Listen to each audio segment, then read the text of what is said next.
अ, स्वागत है आप सभी का त्रिपाठी सोशियोलॉजी चैनल में। तो जैसा मैंने अभी आप लोगों को वीडियो मॉर्निंग में दिया था सारा ऑब्जेक्टिव का, तो मुझे जस्ट अभी-अभी ये कर्ल्स मिले हैं जो मुझे मतलब पता चला है कि ये इम्पोर्टेंट है कल के एग्ज़ाम के लिए। तो ये मैं आप लोगों को दे देती हूँ, इसको आप लोग देख लीजिएगा। इसमें से एक क्वेश्चन पूछेगा, ये इम्पोर्टेंट है, ये आप लोग देख लीजिएगा। यहाँ पे 1-2 क्वेश्चन ऑब्जेक्टिव भी मुझे मिले, वो मैंने लिखा है। जैसे एम.एस. गोरे हैं, इनकी पुस्तक का नाम है ऑर्गेनाइजेशन एंड फैमिली, इसे आप लोग देख लीजिएगा। तो हम कल्ट्स के विषय में जानते हैं कि कल्ट क्या है। जैसे इसका एक रिटेन क्वेश्चन आना ही है, कल्ट्स का आ जाएगा कि उसके उपागम को समझाइए या पंथ के रास्ते क्या हैं, ये सब चीज़ें आ सकती हैं। पंथ है क्या, ये हम जानेंगे, उसकी विशेषताएं क्या है ये जानेंगे, और पंथ किस लिए प्रयोग में आया इसे हम देखेंगे। तो वीडियो स्टार्ट करने से पहले मेरा आप लोगों से रिक्वेस्ट है, वीडियो को लाइक कीजिए, शेयर कीजिए, सब्सक्राइब कीजिए। और जितने भी फ्रेंड्स हैं आप लोग कोशिश कीजिए सारे फ्रेंड्स तक इसको पहुंचाइए ताकि सबका हेल्प हो सके। कल एक क्वेश्चन तो मिलने ही वाले हैं इससे, और मैं वीडियो बनाने वाली नहीं थी लेकिन मुझे पता चला तो मैंने सोचा कि मैं आप लोग को एक वीडियो दे दूँ इस पर। तो हम देखते हैं कि पंथ एक ऐसा समूह होता है जो विद्यमान रूढ़ियों के प्रति विद्वेष की भावना रखता है। ये विद्वेष की भावना रखता है पंथ। ठीक। फिर हम इसकी विशेषताओं को देख लेते हैं। तो इसकी निम्नलिखित विशेषताएं हैं, जिसमें है आध्यात्मिक समस्याओं का समाधान होता है, अभिजात वर्गीय व्यवस्था के विरुद्ध विद्रोह की भावना होती है, सामाजिक विषमताओं को समाप्त करने के लिए पंथों का निर्माण किया जाता है, और समाज में एक सम्यक ज्ञान को विकसित करने के लिए पंथ होता है। पंथ की सफलता के लिए बहुत ही अनिवार्य होता है। पंथ जो है वो सफलता के लिए बहुत ही अनिवार्य होता है। पंथ की हमेशा संकीर्ण प्रकृति होती है और इनमें औपचारिक शिक्षा नहीं दी जाती, इनकी सदस्यता ऐच्छिक होती है। उसके बाद हम देखते हैं कि जो उस इसका उपासना विधि समूह है, इसके दो है, एक उपासना विधि और एक ब्रह्म कुमारी है। तो हम उपासना विधि देख लेते हैं कि यह एक ऐसा ऐच्छिक धार्मिक संगठन है जिसकी सदस्य न तो जन्म से होती है और न तो औपचारिक होती है, बल्कि उसकी सदस्य पूजा विधि समूह के प्रति भावनात्मक विश्वास पर आधारित होती है। किसी किसी भी धर्म का व्यक्ति इसका सदस्य होता है। सदस्यता के लिए समूह का अनुशासन स्वीकार करना बाध्य नहीं है। कल का विकास है नगरों और महानगरों में होता है, जहाँ परिवर्तन तीव्र गति से होता है। इनके विकास का उद्देश्य निराशपूर्ण जीवन में वर्तमान धर्म से संतुष्टि न मिलना होता है। परिणामतः वे बगैर अपना धर्म त्यागे नई उपासना पद्धति को किसी गुरु या धार्मिक नेता के नेतृत्व में अपना बना लेते हैं।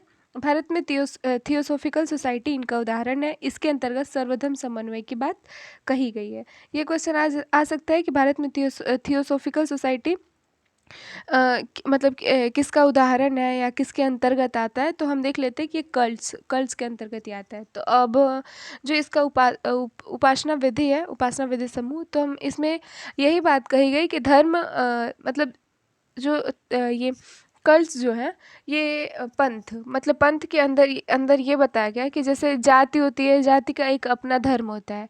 तो ये जो मतलब आप उस धर्म के अगर हैं तो आप कोई दूसरा धर्म नहीं अपना सकते हैं, आपको अपने ही धर्म का पालन करना पड़ता है।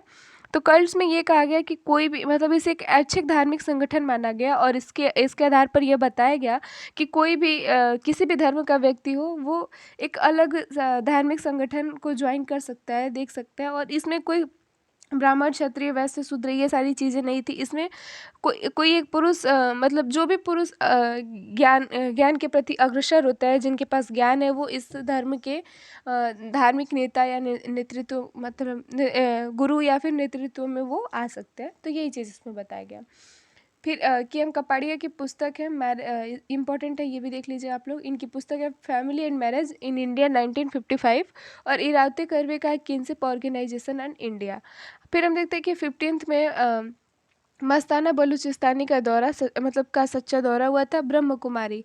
अब पहला हो गया उपासना विधि समूह, अब दूसरा है ब्रह्म कुमारी। तो ब्रह्म कुमारी में है पहला ओशो का रजनीशपुरम है, अगर आ गया तो ये ब्रह्म कुमारी का है, ये रजनीशपुरम, ये देख लीजिएगा आप लोग। फिर 1914 में मस्ताना बलूचिस्तानी का डेरा सच्चा सौदा, 15वीं शताब्दी में डायन।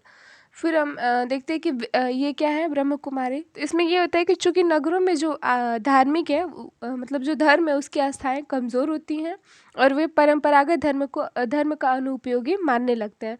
चूंकि मनुष्य की धार्मिक प्रवृत्ति होती है उस जगह में, वे आधुनिक कल्याणकारी कल्ट की ओर पंथ की ओर आकर्षित होते हैं। इसका एक चमत्कारी नेता जरूर होता है।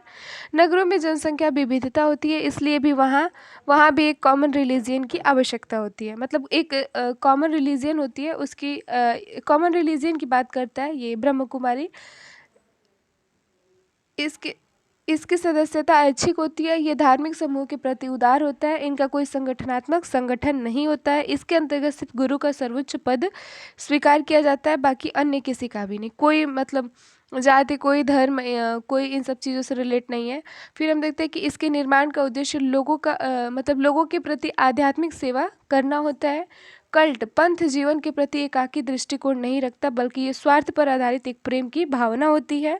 ये स्वार्थ, परिमार्थ, सांसारिकता सभी के लिए एक बैलेंस बनाता है। फिर हम देख लेते हैं कि स्वार्थ, परिमार्थ और सांसारिकता, इसको अगर डिफाइन करने को आ गया तो हम कर सकते हैं। स्वार्थ क्या है, परिमार्थ क्या है और सांसारिकता क्या है, तो ये चीज़ भी हम लोग देख लेंगे। आप लोग इसे डिफाइन करने का आएगा नहीं, तो कल से एक बार आप लोग देख लीजिएगा। हो सकता है इससे एक रिटन क्वेश्चन पूछ सकता है। तो इसमें जो उपासना विधि समूह है वो भी इम्पॉर्टेंट है, उसे भी देखना है। और ये ब्रह्म कुमारी जो है इसे भी देख लीजिएगा आप लोग। और इन लोग की पुस्तक है के एम कपाड़िया की है, marriage and family in India 1955, और इरावती कर्वे का है किनशिप ऑर्गेनाइजेशन एंड इंडिया, और एम एस गोरे हैं, इनका बुक है ऑर्गेनाइजेशन एंड फैमिली।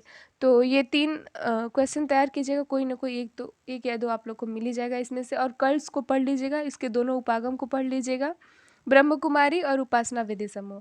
तो क्वेश्चन तैयार है, आप लोग वीडियो देखिए, लाइक कीजिए, शेयर कीजिए, सब्सक्राइब कीजिए, और कोशिश करिए सब तक मतलब रात तक की बात है, मॉर्निंग में तो अपने को देना ही एग्ज़ाम, तब तक फॉरवर्ड कीजिए हर जगह, देखिए आप लोग। आई होप कि ये क्वेश्चन आए और इससे आप लोग का हेल्प हो सके।